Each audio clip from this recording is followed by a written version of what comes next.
출애굽기 23번째 시간으로 마지막 경고라는 제목으로 같이 말씀을 나누도록 하겠습니다. 하나님께서 바로에게 10가지 재앙을 다 내리신 후에야 바로가 이스라엘 백성들을 보내게 될 것을 하나님께서 오늘 모세에게 말씀하십니다. 그리고 그 말씀대로 10번째 마지막 재앙을 내리십니다. 그동안 9번의 하나님의 경고와 재앙을 통하여 하나님께서 애굽과 고센 땅을 구별하시면서 바로의 신하들도 두 손을 들었고, 그리고 애굽의 요술사들도 여호와의 권능이라고 바로에게 이야기를 했습니다. 그리고 바로 스스로도 조금씩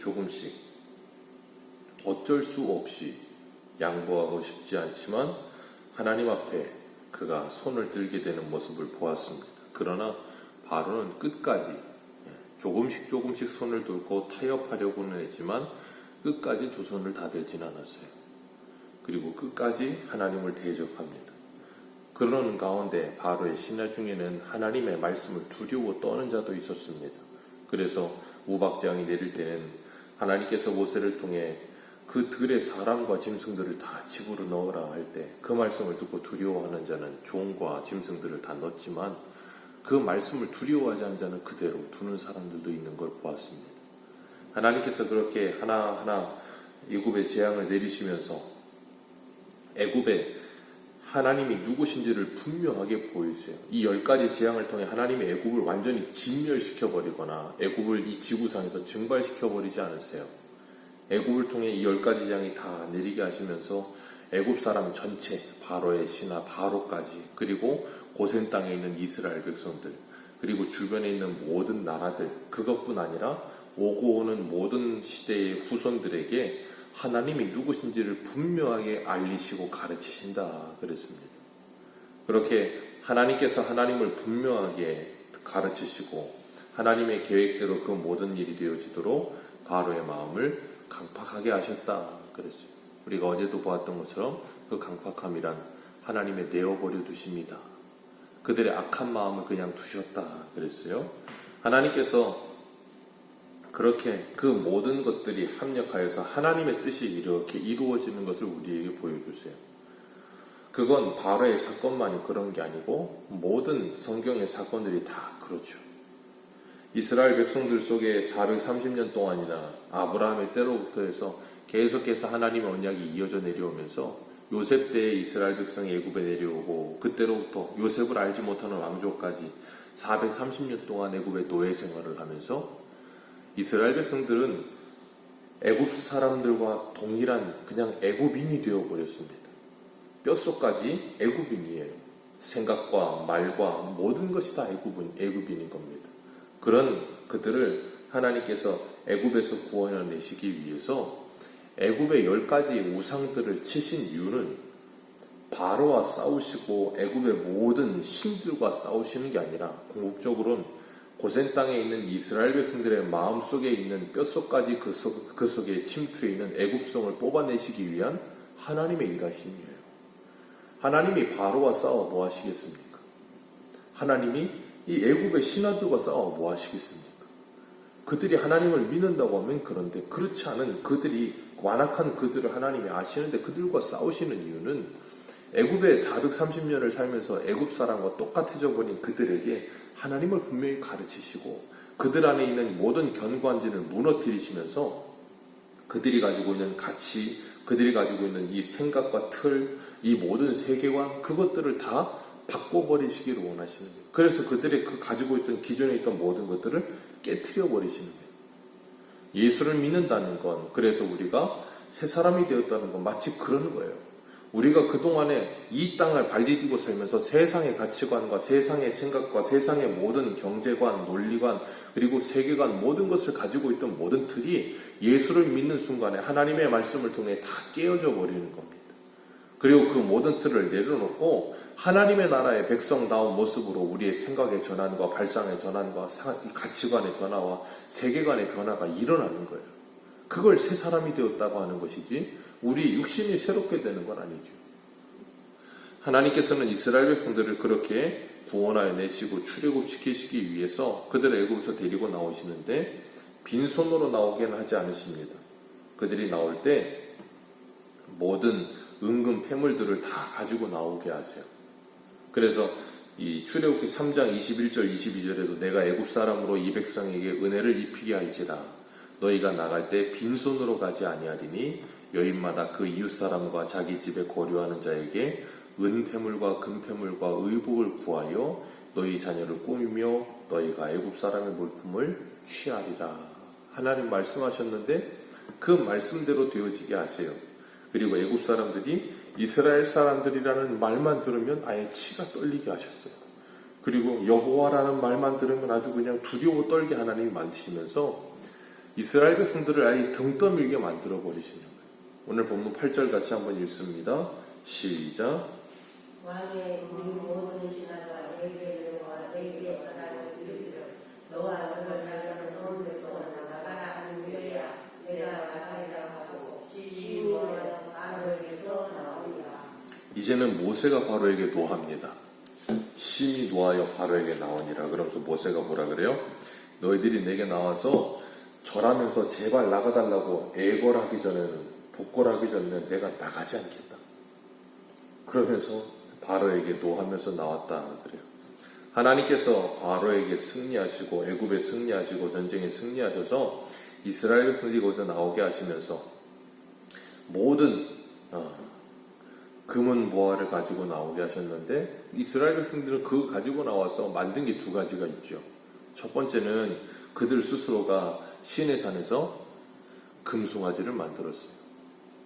하나님이 애굽에서 가지고 나오고 계신 모든 그 보물을 가져다가 금송아지를 만드는 일을 했다가 그걸 하나님이 모세를 통해 빻아서 다 마시게 하시고 그리고 두 번째 만들게 하신 게 뭐였냐면 성막을 짓는 거였어요.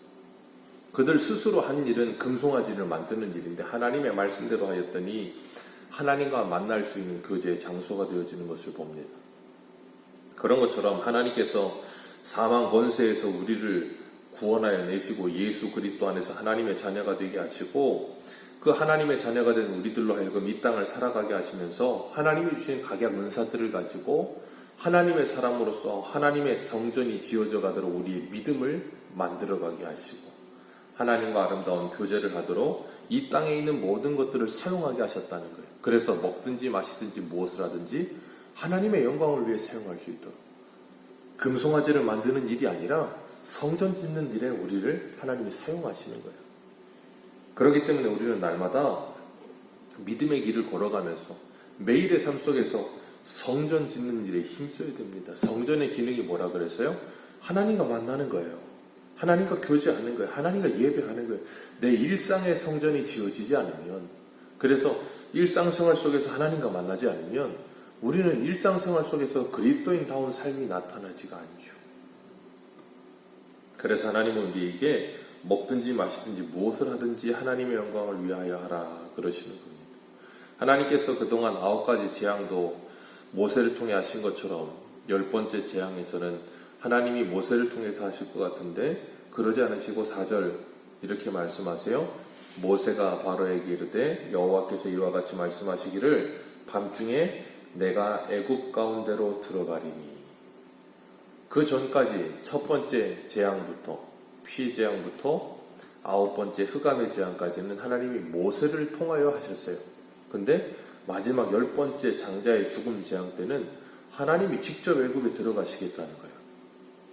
그리고 5절과 6절에 보니까 애굽 땅에 있는 처음 난 것은 그것이 누구이든 바로의 아들로부터의 맷돌 돌리는 여인의 장자에 이르기까지 그리고 모든 짐승의 처음 난 것까지 전부 다 애굽에서 하나님이 다 죽이시겠다 그렇게 말씀하죠.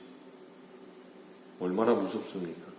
하나님께서 하나님의 말씀에 끝까지 거부하는 그들을 한 번에 하나님께서 심판해 버리시는 거예요. 마지막에는 결국.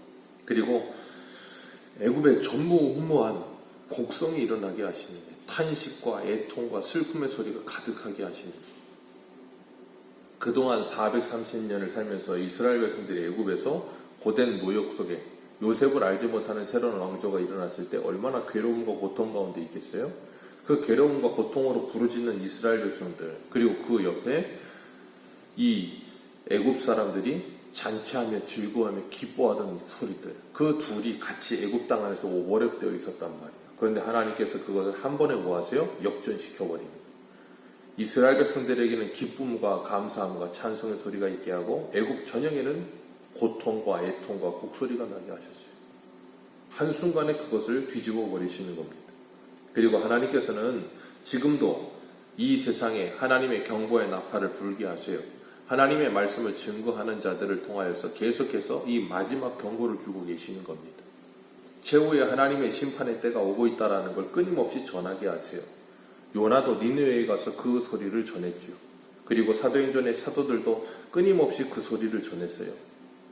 그래서 사도행전 10장 42절 43절에 우리에게 명하사 백성에게 전도하되 하나님이 살아있는 자와 죽은 자의 재판장으로 정하신 자가 곧 이 사람인 것을 증거하게 하셨나니 그에 대하여 모든 선지자도 증거하되 저를 믿는 사람들이 다 그 이름을 힘입어 죄사함을 받는다 하였느니라. 아멘. 베드로가 고넬료의 가정에서 증거했던 내용입니다. 누가 산자와 죽은 자의 재판장이라고 증거해요? 예수 그리스도라는 거예요.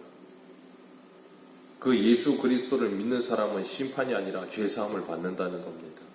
그래서 예수 그리스도는 산자와 죽은 자의 심판하시는 분이 되신다라고 우리에게 말씀하시는 거예요. 하나님께서 애굽에 들어가셔서 하나님 스스로가 애굽과 이스라엘을 구별하시겠다라고 말씀하세요. 그게 바로 예수 그리스도요.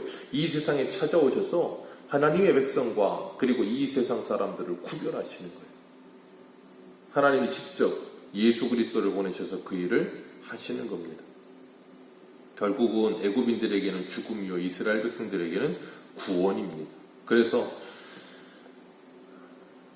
어딥니까? 우리 7절 말씀 같이 읽겠습니다. 시작. 그러나 이스라엘 자손에게는 사람에게나 짐승에게나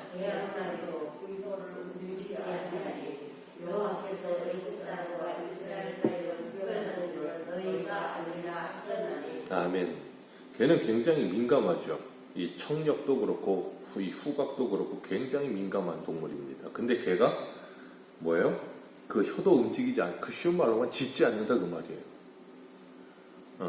애굽 전역에 하나님이 죽음 재앙으로 애굽 전체를 쓸어버리시는데 이스라엘 백성들 가정에는 그 소리가 들리지도 않을 거라는 거예요.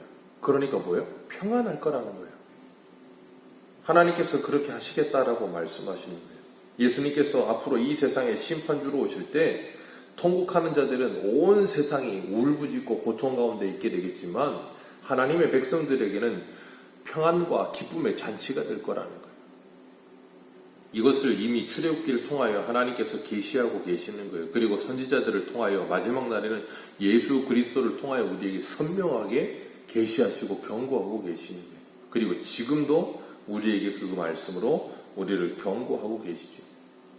오늘도 하나님이 이 마지막 경고의 말씀을 우리에게 하고 계시는데도 불구하고 이 말씀을 무시하는 사람들이 있어요. 그런데 이 말씀을 듣고 두려워 떠는 자들도 있습니다. 하나님의 말씀을 듣고 두려워 떠는 자들은 하나님의 구원을 두렵고 떨림으로 이루어가면서 주님 만날 날을 준비할 것이고, 그렇지 않은 자들은 바로와 같이 끝까지 하나님의 말씀을 완강히 거부하다가 하나님의 심판을 당하게 될 것이라 말씀하십니다. 그렇기 때문에 오늘도 우리는 이 땅을 살아가면서 하나님의 심판의 때가 곧 오게 될 것을 우리들은 이 세상에 증거하는 삶을 살아야 하는 거예요. 세상 사람보다도 더 세상을 사랑하여 마치 하나님의 나라가 이 세상에는 영원히 오지 않을 것처럼 살아간다면 그들에게 어떻게 우리의 삶이 증거가 되겠습니까? 예수님은 분명히 아버지가 나를 보낸 것 같이 나도 너희를 세상에 보낸다고 요한복음 20장에 말씀하셨는데, 예수님은 이 땅에 오셔서 회개하라 천국이 가까웠느니라 라고 말씀하셨는데, 그 예수님이 이 땅에 오신 것처럼 우리를 이 땅에 보내셨는데 우리가 그러지 않고 있다면 우리는 선지자적 사명을 감당하지 않는 거죠. 그리고 우리는 하나님의 성전으로서의 기능을 제대로 하고 있지 않은 거죠. 오늘도 우리가 이 땅을 살아가면서 주님의 이 마지막 경고의 말씀이 저와 여러분들을 통하여 이 세상의 사람들에게 선명하게 드러나는 삶, 그리고 드러나는 메시지가 되기를 주님의 이름으로 축복합니다. 기도하겠습니다.